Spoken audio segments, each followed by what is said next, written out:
kebiasaan kalau ya kalau di Pare itu student sama tutor tuh dibilang miss gitu loh, Miss. Gak apa-apa, saya aja yang panggil Miss Nina. Oh gitu. Oke, awkward banget ya. Oke, jadi seperti itu ya, Biha ya. Kalau itu masuk ke dalam ciri-ciri subjek juga. Selanjutnya, ketika it menjadi subjek dari impersonal verb, kata it sebenarnya tidak berposisi sebagai posisi noun, sebagai subjek kalimat, melainkan it menjadi bagian dari ungkapan idiom. Oke, saya ulangi sekali lagi. Jadi ini kan kata ganti atau pronoun kan, yang mewakili sebuah noun. Ya, karena pasti ada noun yang disebutkan di luar baru kita buat it karena biar tidak repetition word lah ya kan intinya gitu. Jadi kita pakai it gitu, kata ganti subjek yang udah kita mention di awal gitu misalnya ya. Nah, jadi kata lainnya adalah impersonal verb gitu. Jadi subjek ini menjadi impersonal verb. Dan impersonal verb ini apa? Impersonal verb ini adalah kata kerja yang tidak mempunyai subjek tertentu. Nah, jadi ketika kita mau membuat sebuah subjek dan kita tidak tahu subjek ini kategorinya apa, kita bisa pakai it ya kan.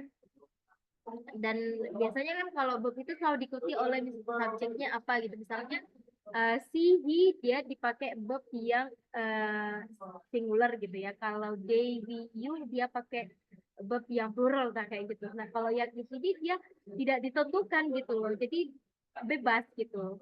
Makanya dia impersonal verb gitu. Subjek yang diikuti dengan impersonal verb yang dia tidak diketahui mempunyai subjek ya, tidak mempunyai subjek tertentu itunya kayak gitu. Oke. Ya. Dan ini maksudnya bagian dari ungkapan idiom ini expression ya, Bis. Jadi apa dia jadi idiom ini expression and I think that you know about idiom gitu ya. Jadi kayak istilah-istilah aja. Contohnya gimana sih gitu ya. Oke, coba kita ke contohnya. Nah, ini salah satu contohnya dia. It rains quite often here in the summer. Jadi it di sini itu adalah impersonal dari verb rain ini gitu. Jadi hujan itu cukup sering di sini pada musim panas gitu ya. Cukup sering ya di sini pada musim panas. Pada musim panas turun hujan ya gitulah istilahnya. Oke ya. Cuman contoh aja, saya mau menjelaskan bahwasanya it ini juga bisa menjadi subjek gitu. Cuman dia digunakan untuk verb yang tidak mempunyai subjek tertentu. Gitu. Jadi bisa pakai itu. Terus selanjutnya, setelah tadi udah kita bahas 3 ciri-ciri subjek, ada lagi ciri-ciri subjek yang keempat yaitu berupa there. Jadi there ini sebenarnya subjek ya. There was. Karena kan kita kayak sometimes kita bingung ya there ini itu masuk ke dalam bagian apa gitu kan. Ternyata dia bisa masuk ke dalam bagian subjek. Jangan salah juga ya. Jadi ada beberapa kata subjek tidak terletak pada posisi normalnya sebelum kata kerja. Betul. Jadi subjek itu biasanya tidak terletak pada posisi normalnya kadang-kadang ya. Nah, jadi kata dar ini bisa menjadi pengganti. Dar ini pengganti atau bisa kita bilang precede subjek atau subjek palsu. Jadi dar ini itu kayak apa ya? Subjek yang diletakkan di awal tapi sebenarnya itu bukan subjek gitu. Dia hanya apa ya? Subjek yang tidak terletak pada posisi normalnya gitu ya. Nah, maka eh, yang letaknya mengikuti letak subjek pada umumnya yaitu sebelum kata kerja. Perhatikan letak dari ini ya. Coba kita lihat dari di bawah ini, sorry.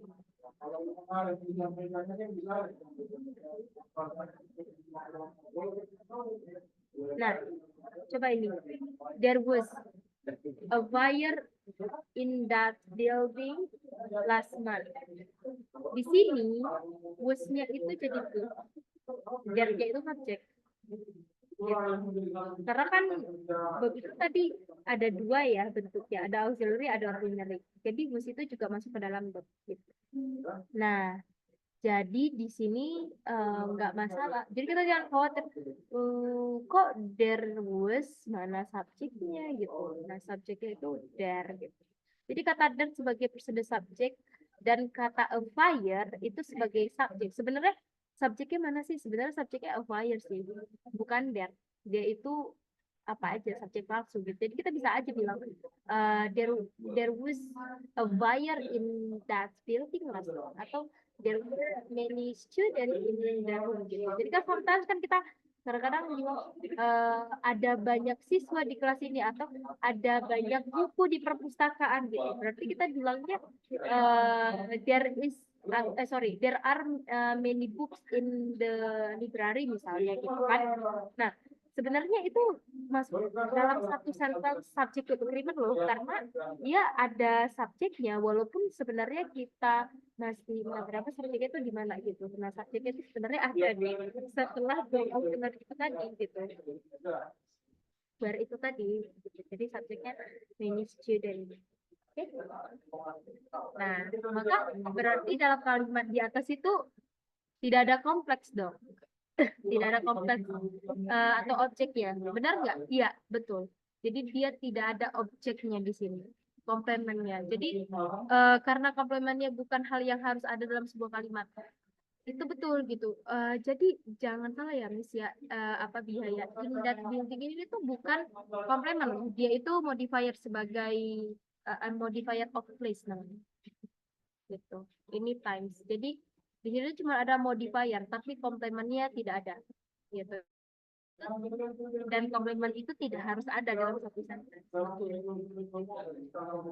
Jadi bedakan modifier sama komplement ya. Di dalam satu sentence ini itu saya buat contohnya tidak ada komplement loh. Karena komplement itu kan dia objek ya. Kalau objek itu ya cuma ada apa ciri-ciri subjek itu juga ciri-ciri objek gitu. Dan kan in that building itu kan bukan dia noun, bukan dia non phrase, bukan dia pronoun, ya kan? Dan bukan juga prosedur subjek gitu ya. In that building itu modifier of place gitu. Last month itu juga modifier of time gitu. Jadi kalau ada modifier dan komplement itu tidak menjadi wajib ada atau tidak adanya dari sebuah kalimat ya.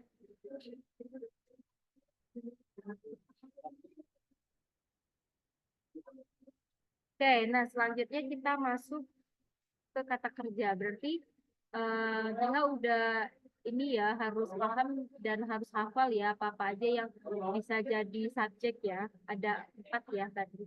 Ya, ada noun, ada non phrase, ada pronoun, ada prosedur subjek.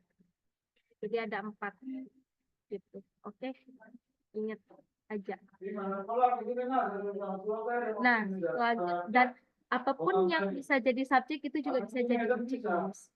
Gitu. Jadi ciri-ciri subjek juga masuk ke dalam ciri-ciri objek gitu. Objek bisa jadi non plus sebagai objek gitu. Non sebagai objek gitu ya kan. Atau prosedur subjek sih biasanya enggak ya. Prosedur subjek itu tuh kecuali prosedur subjek deh. Kalau pronoun, noun sama non plus itu ya bisa. Kecuali prosedur subjek. Jarang saya lihat ada objek yang dia pakai prosedur subjek itu. Biasanya sih selalu subjek ya. Mostly. Gitu. Itu saya ingat lagi sepertinya nggak ada. Karena saya tulis cuma itu kan, berarti nggak ada. Oke, nah selanjutnya yang kedua verb. Nah ini paling penting nih kata kerja.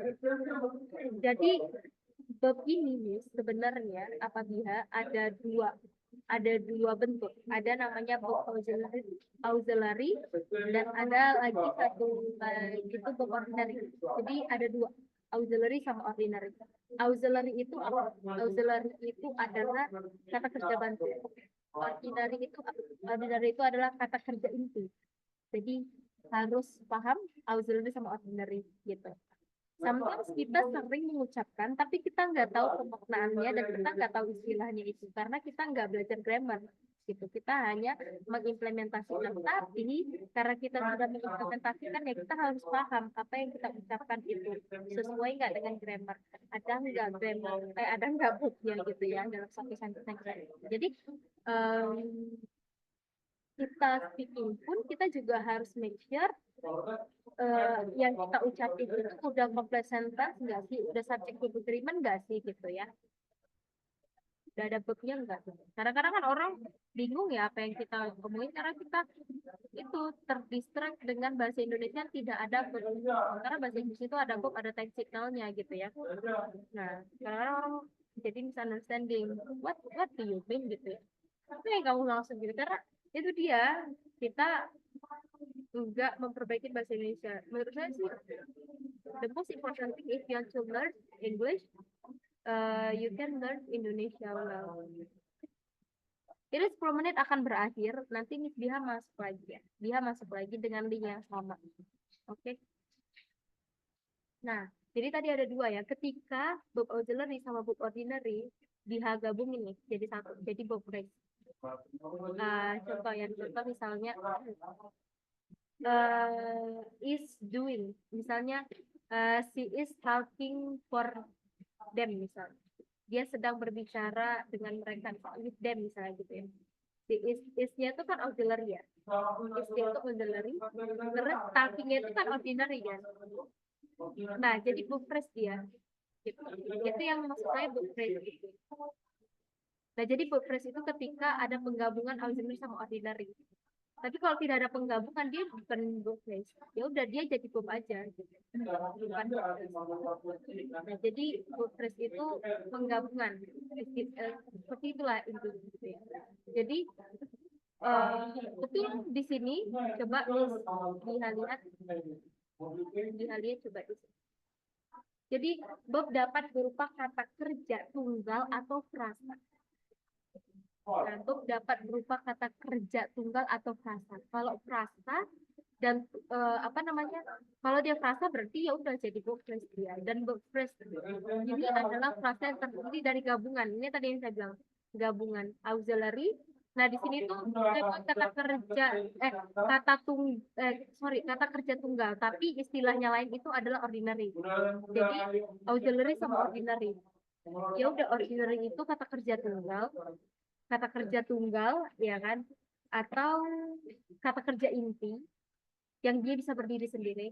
Kalau auxiliary itu kata kerja yang harus ada bantuan, tidak bisa berdiri sendiri, jadi tidak bisa I am apa ya gitu lah, pokoknya nggak bisa berdiri sendiri, harus I am happy, kalau nggak dia diikuti Ana, dia diikuti gitu. Iya, saya cuma mau ngasih tahu nggak selamanya bab itu bab dan nggak selamanya bab tiga itu bab. Kalau nggak didoleh lepas gadu. Mohon maaf, ini tidak terdengar kalimat yang terakhir. Oh, Bagaimana? enggak. Oke. Jadi enggak selamanya bab itu bab dan enggak selamanya juga bab tiga itu bab. Kalau enggak diikuti oleh keluarga B. Contoh, talking itu bukan bab, itu adjektif gitu. Is talking baru itu bab karena talking itu dia bukti tidak bisa berdiri sendiri tanpa ada verb auxiliary sebelumnya gitu. Nah, jadi hati-hati gitu. Jadi kalau kita lihat ada verb di awal kalimat, itu bukan verb, melainkan itu adjektif. Adjektif ketemu noun jadi non verb bisa jadi subjek. Oke. Dan satu lagi, cuman saya mau tambahin aja. Tadi kan ada 4 ya yang bisa jadi subjek. Satu lagi bisa jadi subjek, namanya jiran. Jadi jiran verb sendiri itu juga bisa jadi subjek dan dia juga bisa jadi objek. Oke, jadi ada 5 sebenarnya. Sama satu lagi tuh infinitif. Oke, saya tambahin ya, ada 6. Tapi tuh infinitif sama jiran ini jarang, makanya nggak saya tulis gitu. Cuman saya kasih tahu aja, ada 6 ciri-ciri yang bisa jadi subjek dan ada 6 pula ciri-ciri yang bisa jadi objek. Ya, selain tadi yang udah kita bahas 4, ada 2 lagi. Yang pertama gerund, yang kedua tuh infinitive. Itu bisa masuk ke dalam subjek dan bisa masuk ke dalam objek. Makanya tadi saya bilang, kalau talking aja tanpa ada auxiliary sebelumnya, itu bukan verb. Dan dia bisa jadi subjek kalau letaknya di awal. Bisa jadi objek kalau letaknya di akhir. gitu. Bisa jadi verb kalau biha hadirkan auxiliary-nya, is talking kayak gitu, paham ya? Saya ada beberapa contoh di bawah ini. Dia bisa lihat. Nah, di sini itu dia pakai verb-nya itu drivers. Nah, drivers di sini itu adalah verb tunggal yang dia tanpa biha hadirkan auxiliary juga nggak apa-apa gitu, dan nggak bisa juga dibuat auxiliary karena dia verb tunggal gitu. Masa John is drivers nggak ada gitu ya. Gitu. Jadi ada dia memang verb tunggal yang tanpa dihadirkan auxiliary dia juga verb gitu ya. Itu verb present sama past time. Past time itu nggak perlu dihadirkan auxiliary, nggak perlu. Jadi kayak misalnya yang tadi tuh misalnya jarak kan ada jarak is nggak ada ya. Kalau jarak is eating ada itu. Jarak sedang makan gitu ya. Is eating noodles gitu. Oke, bisa? Bisa, Miss. Oke, bentar.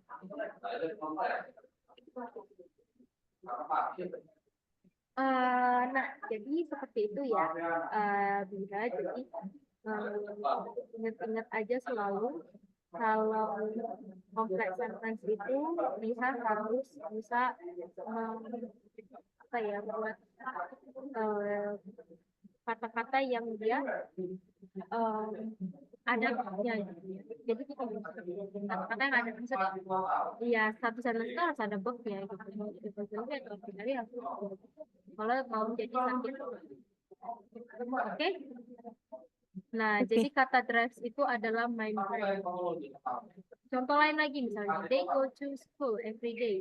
Mereka pergi ke sekolah setiap hari. Kata go adalah main verb. Gitu. Oke. Nah, ini tadi yang saya bilang yang dia verb phrase. Tadi John is going to Miami tomorrow. Jadi di sini adalah auxiliary, going ini adalah ordinary. Jadi digabung jadi verb phrase gitu ya. Misalnya Biha is going to Bali. Akan Jadi kalau pergi ke Bali. John going gitu nggak bisa ya, Miss? Gimana? Gak bisa. Kalau John going to Bali. Oke. Gak bisa. Karena going itu dia bukan verb kalau dia nggak hadirkan jelas hati-hati. Karena kita mindset di pikiran kita ya verb itu adalah verb. Ya, itu adalah verb. Jadi kalau I going gitu salah ya, Miss? I going salah. I'm going itu Oh, benar. I'm going. oke. I going. Iya, saya kemarin baru juga dengerin orang ngomong, dia bilangnya I going. Aneh nggak sih ketika kita mengucapkan bahasa Inggris itu kayak ada yang apa ya awkward gitu loh, kata-katanya kayak nggak enak diucapin gitu, pasti salah gitu loh. I going itu nggak ada, I'm going to Bali itu ada. I'm going. Atau kalau dia sini berarti he is going atau he is going gitu ya. Nah, kira-kira udah paham masalah verb? Nah, terus itu Miss kayak tadi Miss kan bilang kayak eh Zala is eating kayak gitu kan nggak bisa. Kalau eating kan eating aja gitu nggak pakai is. Nah, cara membedakan kata yang perlu pakai is yang nggak perlu pakai is gimana, Miss? Apakah itu harus dihafalkan atau gimana? Itu tergantung dengan subjek. Misalnya gini, he atau he itu kan pakainya is kan? Iya. Iya, I itu pakainya I. Kalau they sama you pakainya are kan? Ya udah, mereka semua ini harus diikuti oleh verb. He is talking, he is eating, I'm reading, I'm sleeping, they gitu, they are going to Bali. Mereka akan pergi ke Bali. Mereka sudah pergi ke Bali. Oke, Jadi kalau kayak yang Zara is eating tadi Jara is eating ya. ikut yang mana, Miss? Jara kan is. Ini kan Oh, jadi ya, jadi Zara is eating ya. iya. Oke. Ya, oke.